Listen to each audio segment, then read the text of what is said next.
ಶುಭೋದಯ, ನಮಸ್ಕಾರ, welcome to Yoyo Kannada. ಬನ್ನೀಗ ನೋಡೋಣ ಕರುನಾಡಿನ ಪ್ರಮುಖ 5 ಬ್ರೇಕಿಂಗ್ ನ್ಯೂಸ್ಗಳು. ಸಚಿವ ಆರ್.ಬಿ. ತಿಮ್ಮಾಪುರ ರಾಜೀನಾಮೆಗೆ ಬಿಜೆಪಿ ಜೆಡಿಎಸ್ ಸದಸ್ಯರು ವಿಧಾನಸಭೆಯಲ್ಲಿ ಅಹೋರಾತ್ರಿ ಧರಣಿ ನಡೆಸಿದ್ದಾರೆ. ಡಿಸಿಎಂ ಡಿಕೆ ಶಿವಕುಮಾರ್ ಅವರು ಇದನ್ನು ಡ್ರಾಮಾ ಎಂದು ಟೀಕಿಸಿ ದಲಿತ ಸಚಿವರಿಗೆ ತೊಂದರೆ ಕೊಡಲು ವಿಪಕ್ಷಗಳು ಪ್ರಯತ್ನಿಸುತ್ತಿವೆ ಎಂದು ಹೇಳಿದ್ದಾರೆ. ಸಚಿವರು ರಾಜೀನಾಮೆ ನೀಡುವುದಿಲ್ಲ ಎಂದು ಸ್ಪಷ್ಟಪಡಿಸಿದ್ದಾರೆ. ಬಿಜೆಪಿ ರಾಜ್ಯಾಧ್ಯಕ್ಷ ಬಿವೈ ವಿಜಯೇಂದ್ರ ಅವರು ಕಾಂಗ್ರೆಸ್ ಸರ್ಕಾರ ಕರ್ನಾಟಕವನ್ನು ಕುಡುಕರ ರಾಜ್ಯ ಮಾಡುತ್ತಿದೆ ಎಂದು ಕಿಡಿಕಾರಿದ್ದಾರೆ. ಅಬಕಾರಿ ಇಲಾಖೆಯಲ್ಲಿ 6,000 ಕೋಟಿ ಹಗರಣ ನಡೆದಿದೆ ಎಂದು ಆರೋಪಿಸಿ ಕಾಂಗ್ರೆಸ್ ಅನ್ನು ಭ್ರಷ್ಟಾಚಾರದ ಎಟಿಎಂ ಎಂದು ವಾಗ್ದಾಳಿ ನಡೆಸಿದ್ದಾರೆ. ವಿಧಾನ ಪರಿಷತ್ ಸದಸ್ಯ ಸಿಟಿ ರವಿ ಅವರು ಕಾಂಗ್ರೆಸ್ ಸದಸ್ಯ ನಜೀರ್ ಅಹಮದ್ ಅವರ ಹೇಳಿಕೆಗೆ ಪ್ರತಿಯಾಗಿ ಪಾಕಿಸ್ತಾನದ ನಾಲಿಗೆ ಎಂದು ಹೇಳಿದ್ದಕ್ಕಾಗಿ ಸಭಾಪತಿ ಬಸವರಾಜ ಹೊರಟ್ಟಿ ಅವರು 1 ದಿನದ ಮಟ್ಟಿಗೆ ಅಮಾನತು ಮಾಡಿದ್ದಾರೆ.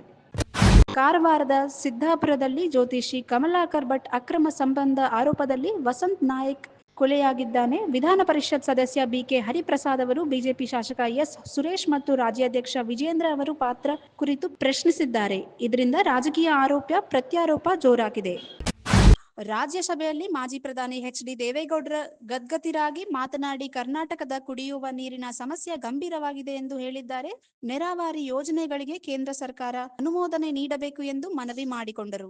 ಈ ವಿಡಿಯೋ ನಿಮಗೆ ಇಷ್ಟವಾದಲ್ಲಿ ಲೈಕ್ ಮಾಡಿ, ಶೇರ್ ಮಾಡಿ, ಸಬ್ಸ್ಕ್ರೈಬ್ ಮಾಡಿ.